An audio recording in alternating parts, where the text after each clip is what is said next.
But I remember in the barber chair, and I was crying so hard, like shoulder shaking, crying, like bawling, because what little bit of hair I had left was being cut off. No filter, no fixing, no pretty pretend. We're talking about the parts where the good stories and what we lost. So my pop was sick. He had a pinholes. I'm telling his business now. He had pinholes in his appendix when I was in high school, and he almost died.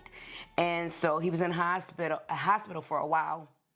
And I want to say a couple months after that, I'm like, hey, my hair is thinning up top. I'm in high school, right? My hair is thinning up top, and nobody is there. Like, girl, go sit down somewhere. And I'm like, okay, well, whatever. Maybe I'm tripping. I might have been getting ready to go to college. Okay, fast forward to. I think it was high school. You were in high school. I think I was in high school. I was in high school. Yeah. So, yeah. We weren't and, ready yet. and so it grew back, and so didn't pay it any attention. Fast forward to, I lost my Aunt Rachel and my Uncle Wayne, two different sides of the family, within weeks of each other. And a couple months after that, again, my hair started thinning, but this time the part was like, or there was a huge space. And I remember the first time that I had, and I did a big chop after that because I was wearing wigs and it was burning up. I was out of town and I was on the phone with my mom, and she was like, if you don't take that wig off your head.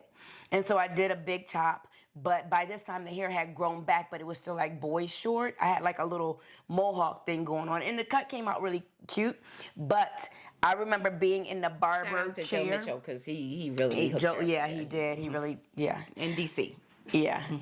But I remember in the barber chair, and I was crying so hard, like shoulder shaking, crying, like bawling, because what little bit of hair I had left was being cut off, okay? And in the midst of this, I'm telling my doctor the entire time, and it's just like, girl, go sit down, basically. And so the third time it happened was after my parents' RV accident, and it was a couple months, maybe a year after the accident, my hair started thinning. So it didn't happen right away, but it was all around traumatic situations. My hair started falling out. And so it was the entire top was gone. And when I say gone, I mean gone. No hair there. And so what I was doing like a crochet around the hair that was, it was actually a crochet around the perimeter of all my hair. And then, would you know it, would you believe it, I ended up having high blood pressure because of stress, and they put me on meds. And one day I looked in the mirror and I was like, my sides were gone. And I was like, you have got to be kidding me. My sides are gone. And so what could I do next? Listen, I can't walk around looking crazy, so I cut the sides off and ended up wearing a mohawk that was crocheted in. Fast forward 7, 8 years later, after the parents' accident, I'm trying everything, spending so much money, trying everything you can think of to have my hair grow back. And Sarah's like, you know what? Let's just get it. Because I was like, my final thing that I'm going to do, and then I'm just going to shave it, was going to be to have a hair transplant. And Sarah was like, you know what? Let's just go and see. And so we went up to Toronto. And I had what is called an FUE done, which they take the follicles from the back of your hair, donor area, and they put it in the area where there's no hair. And so I had that done. Very, very painful. A year later, my donor area was still struggling. And so that mohawk that was all the way back became just the top part. And I know in my head, people were like, what is she doing? She's coming up with all these weird, what is she doing? And so it was me trying to make lemonade out of lemons the entire time. And then we got to the point, a year, because they say your hair is supposed to, start growing within a year.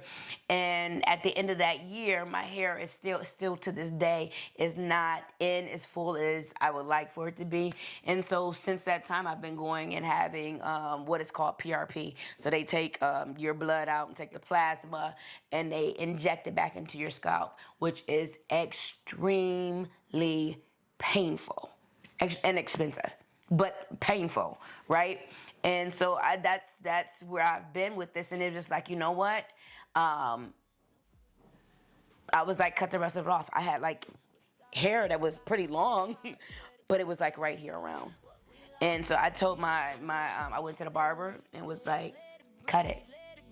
Let it live in your head. It's the things left unsaid, the things left unsaid, the truth underneath what we show instead. Every scar got a story, every smile ain't joy. Some things get louder when you stop making noise.